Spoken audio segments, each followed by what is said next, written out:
ሰላም ሰላም የዩቲዩብ ቤተሰብ እንዴት ናችሁ? Today I will give you 50 English expressions you need for a conversation.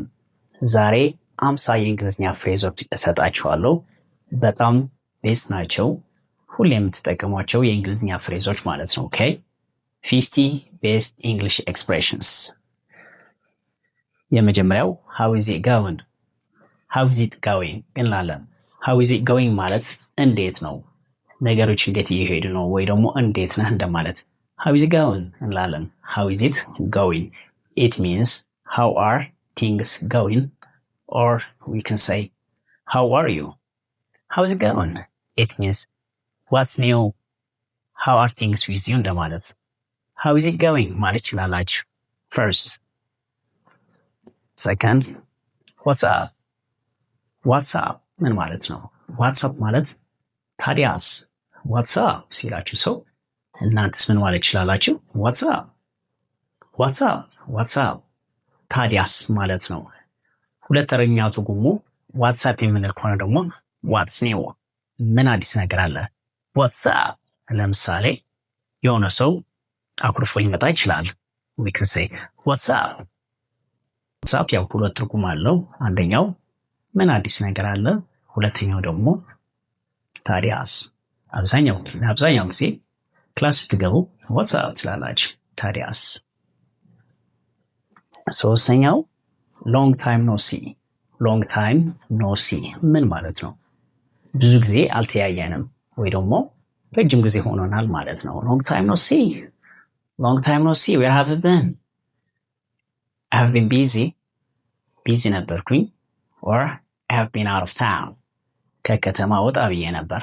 I have been out of town. ስለዚህ long time no see የምትሉት ከሆነ ረጅም ጊዜ ሆኖናል ወይ ደግሞ ብዙ ጊዜ አላየሁክም አላየሁሽም እንደማለት። አራተኛ ፍሬዝ glad to see you. glad to see you አብዛኛው ጊዜ ክላስ ለመጀመሪያችሁ ከሆነ you can say hey glad to see you.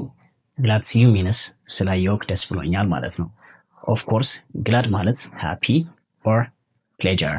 Okay, so we can say glad to see you means happy to see you, nice to see you, or you can say pleasure to see you. Okay, ስለዚህ glad to see you የሚባል ከሆነ ስላየሁክ ደስ ብሎኛል ወይ ደግሞ ስላየሁሽ ደስ ብሎኛል።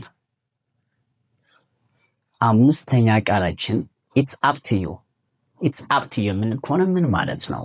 it's up to you ማለት ያንተ ጉዳይ ማለት ነው፣ የራስ ጉዳይ። it's up to you. alright, I mean የሆነ ሰው የሆነ ሚስቴክ ሊሰራ ይችላል። so it's up to you ችግሩ ያንተ ነው።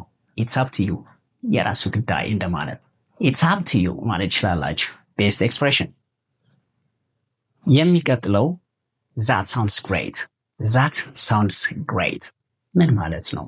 አብዛኛው ጊዜ sounds ማለት እንደ ድምጽ፣ great ደግሞ አሪፍ። that sounds great የምንል ከሆነ ሐሳቡ አሪፍ ነው ማለት ነው። that sounds great። ለምሳሌ ለምን ወደ ማርቨለስ ቋንቋ ማዕከል መጥተህ አትማርም? why don't you come to Marvelous and learn? that sounds great እንላለን። ሐሳቡ በጣም አሪፍ ነው ማለት። ስለዚህ that sounds great የምትል ከሆነ አሪፍ ሐሳብ እንደማለት። that sounds great።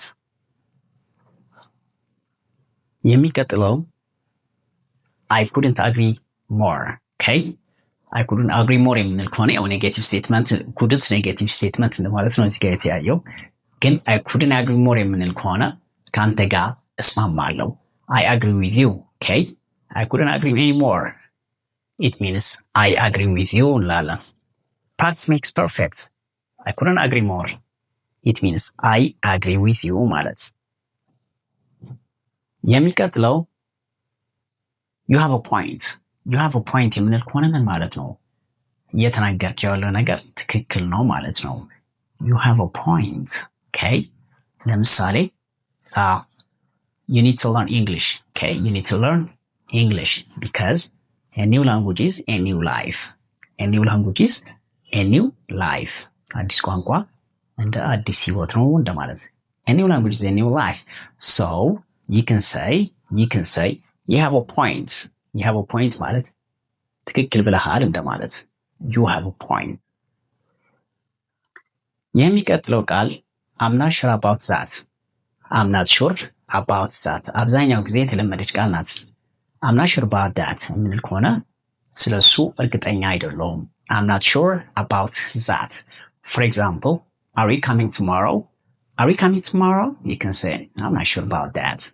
I'm not sure about that. ስለሱ እርግጠኛ አይደለሁም ማለት ነው።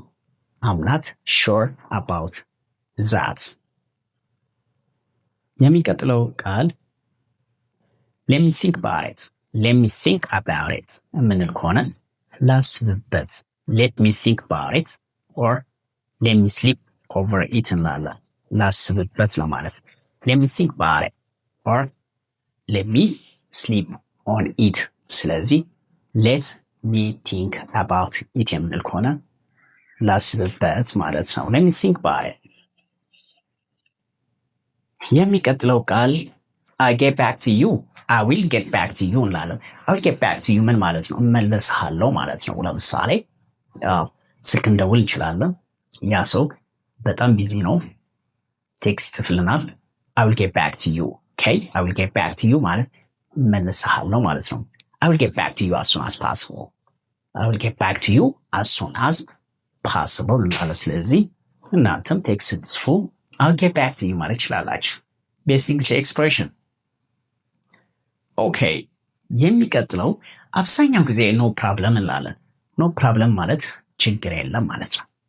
ኖ ፕሮብለም እቺ በጣም ቤስት ፍሬዝ ናት። አብዛኛው ተማሪ ሲጠቀማት አልሰማሁም ወር አልሰማሁም። ኖ ወሪስ ኖ ወሪስ ጣጣ የለውም።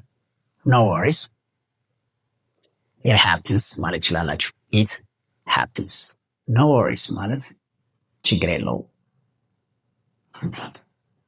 የሚቀጥለው አይዲያ I beg to differ እንላለን። I beg to differ የምንል ከሆነ ምን ማለት ነው? I don't agree. አልስማማም ማለት I beg to differ. It means I don't agree. I don't agree. I beg to differ. የሚቀጥለው ቃል keep me posted. keep me posted ምን ማለት ነው? keep me posted የምንል ከሆነ አሳውቀኝ ማለት ነው። keep me posted. alright? or inform me የሚባለው okay? inform me. Don't forget today we'll go somewhere. So you can say okay, keep me posted. It means inform me or let me know. That's it. Next phrase that makes sense. that makes sense ማለት ያው አይዲያው አሪፍ ነው እንደማለት that makes sense, right? For example, knowing a lot of languages is better or beneficial. Okay, you can say this phrase that makes sense. That makes sense means I agree or it's correct. That makes sense. Next, አብዛኛው ጊዜ የምንጠቀመው ቃል ነው I'm just kidding. I'm just kidding ማለት ያው እየቀለድኩኝ ነው ለማለት I'm just kidding, right? Best phrase I am on the fence. I am on the fence ማለት I'm not sure እርግጠኛ አይደለሁም ለማለት ይህን ፍሬዝ መጠቀም ይችላላችሁ። I am on the fence. Okay? It means I am in dilemma. Okay? እርግጠኛ አይደለሁም I'm on the fence ማለት ይችላላችሁ። Best English expression I'm on the fence. To be honest. To be honest ምን ማለት ነው? እውነቱን ለማውራት እንደማለት to be honest. To be honest እውነቱን ለማውራት to be honest. honest ሳይሆን ኤች አይነበብም ኦን ጀምርና honest. To be honest. As far as I know እኔ እስከማውቀው ድረስ as far as I know. Okay? As far as I know.